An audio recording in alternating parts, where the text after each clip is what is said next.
चरिकोटदेखि कालिम्पोङको यात्रा हाम्रो गाडी नजाने भएर हामीले चाहिँ यो बोलेरो बुकिङ गरेको थियौँ। यो चाहिँ हाम्रो फ्यामिली अब चाहिँ हामी जाँदैछौँ कालिम्पोङ। अनि कालिम्पोङ जानुभन्दा अगाडि चाहिँ हामी चाहिँ हाम्रो गाडीबाट लुगा झिकेर लुगा लगाएर मेकअप गरेर यस्तो भएर हेर्नुहोस् राम्री भएर गएको। यो चाहिँ बाटो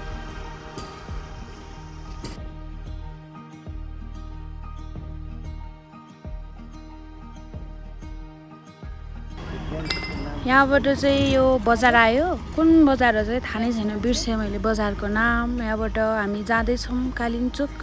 कस्तो राम्रो बौद्धको मन्दिर हेर्नु त्यहाँ। यो चाहिँ कालिम्पोङ यहाँबाट चाहिँ 15 किलोमिटर थियो के अरे त्यस्तो देखाएको थिएँ। अब हामी गइरहेछौँ। हामी जाँदा चाहिँ बाटोभरि हुस्से थियो। कस्तो नराम्रो लागेको थियो हुस्से आएर। जाँदै बाटो फेरि यस्तो आयो। बाटो चाहिँ राम्रै थियो, त्यस्तो हिलो चाहिँ के पनि थिएन, तै पनि राम्रै थियो बाटो। सुई हामी गइरहेको थियौँ। कहिले हुस्से लाग्ने कहिले नलाग्ने। यो चाहिँ हाम्रो पनि भिडियो बनायो भन्नुभएको थियो ड्याडीले, त्यही भएर बनाएको। फेरि पिचबाट आयो, फेरि गाडी लायो।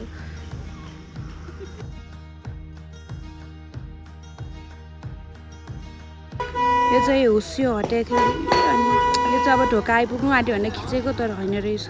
फेरि अझै जानुपर्ने रहेछ माथि। यहाँबाट लगभग अझै 2-3 किलोमिटर थियो बाटो, तर हुस्से लागेर केही देखाएको थिएन। यो चाहिँ त्यहाँनिरको होटेलहरू रे, कस्तो राम्रो हेर्नु न। वाउ, घरहरू होइन होटेलहरू हेर्नु। वा सबै जस्ताको कलर। अब हामी छिर्यौँ सैलुङभित्र। कालिम्पोङ सैलुङ भनेछु। यहाँबाट चाहिँ अलिकति छ। अब हामी गइरहेछौँ। अब मन्दिर जाने फुलपाती किन्ने पऱ्यो। फुलपाती किन्यौँ। हेर्नु यहाँको भ्यू। यहाँबाट चाहिँ केबल कार चढ्नु पर्ने रहेछ अनि हामी चाहिँ केबल कार चढ्न जान लागेछौँ। हेर्नु केबल कारको टिकट चाहिँ 600 रुपियाँ अप एन्ड डाउनको। तपाईँहरू पनि आउनु घुम्नु। वेदरले साथ दियो भने ठाउँ राम्रो छ।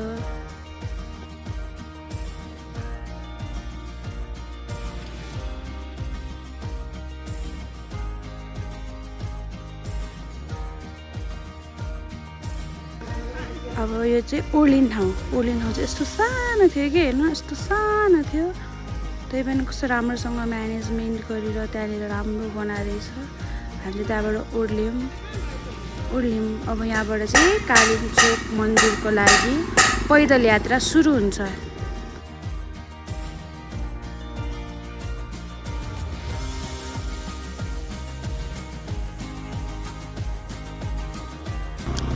मेरो चाहिँ कसैले पनि भिडियो खिच्दैन भनेर मैले आफ्नो मुख आफैले देखाएको। यो चाहिँ मन्दिरभित्र छिरेको हामी। यहाँबाट चाहिँ अलिकति मात्रै माथि थियो। यो चाहिँ मन्दिरको गेट।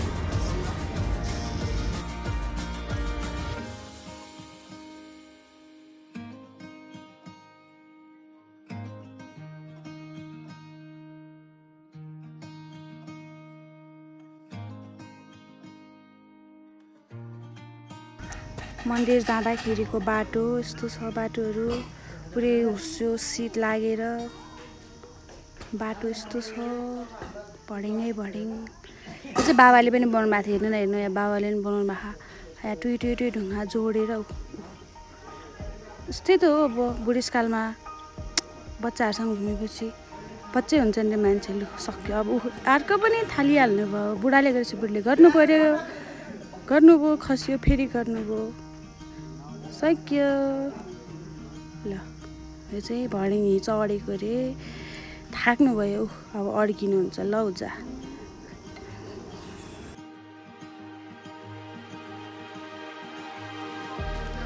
यो चाहिँ मन्दिर छिर्नुभन्दा अगाडि हामीले हात धुनुपर्छ नि त, सफा हुनु पऱ्यो नि त।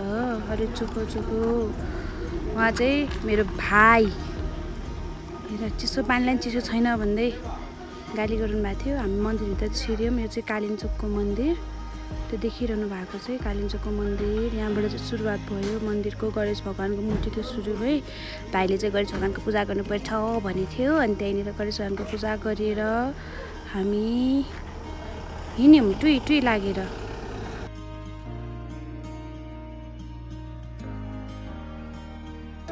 यो भनेको यस्तो डर लाग्दै थियो नि म त झन्डै लडेको थिएँ कि त्यहाँनिर तर चाहिँ हामी पुग्यौँ कालिम्पोङ फाइनल्ली यहाँ चाहिँ हेर्नु त हामीहरू पनि बस्नु भएको धामी हो कि झाँकी हो कि भन्छ पो हामी हिँडिरहेको छौँ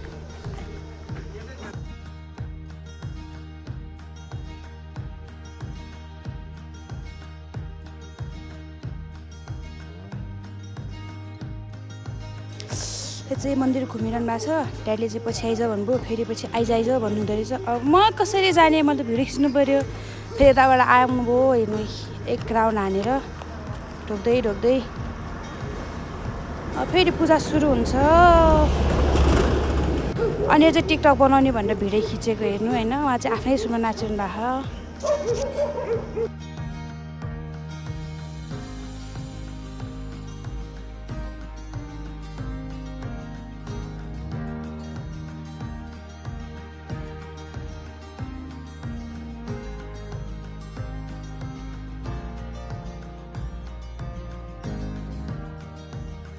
अब यो चाहिँ हामी मन्दिर घुमेर सक्यो अब हामी फर्किन्छौँ यति नै हो मन्दिर भाइले चाहिँ नरिवल फुटाएको यता हामीले टिका लगायौँ यो चाहिँ वेदर अलिअलि खुल्याएको थियो त्यस्तो चाहिँ हेर्नु यहाँको सिन माथि मन्दिरबाट त्यति धेरै त होइन वेदरले अलिअलि साटिदिएको थियो यस्तो देखिन्छ माथिबाट पुरै खुल्या भए चाहिँ राम्रोसँग देखाउनु हुन्थ्यो तर पनि यति नै हो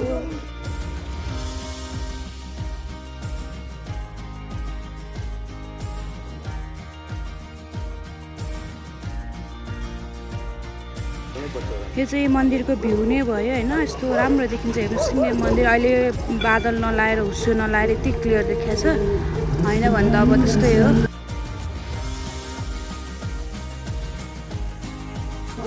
अब हामी फर्किने भनेको मम्मीको जुत्ता लाउने भाइ लाग्दैछ मम्मी सक्नुहुन्न थियो यो चाहिँ मेरो हात घन्टी बजाएको किनकि मेरो मुख त कसैले खिच्दिँदैन थियो यो चाहिँ अब हामी लाग्यौँ अब घरतिर खानालाई यस्तो ओह्रालो थियो होइन पुरै ओह्रालो थियो हिँड्नै डर लाग्ने बिस्तारै हिँडिरहेको थियौँ हामी टुई लागेर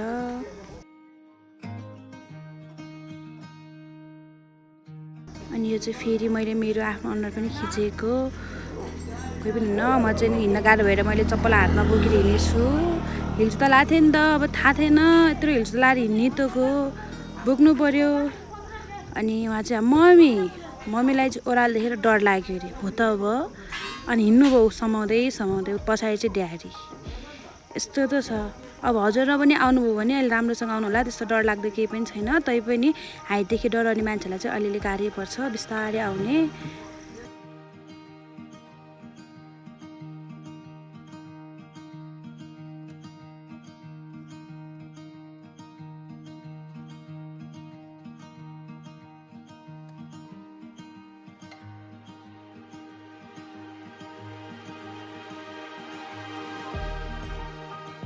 अब हामी चाहिँ फेरि केबुल कार चढेर लाग्यौँ तलतिर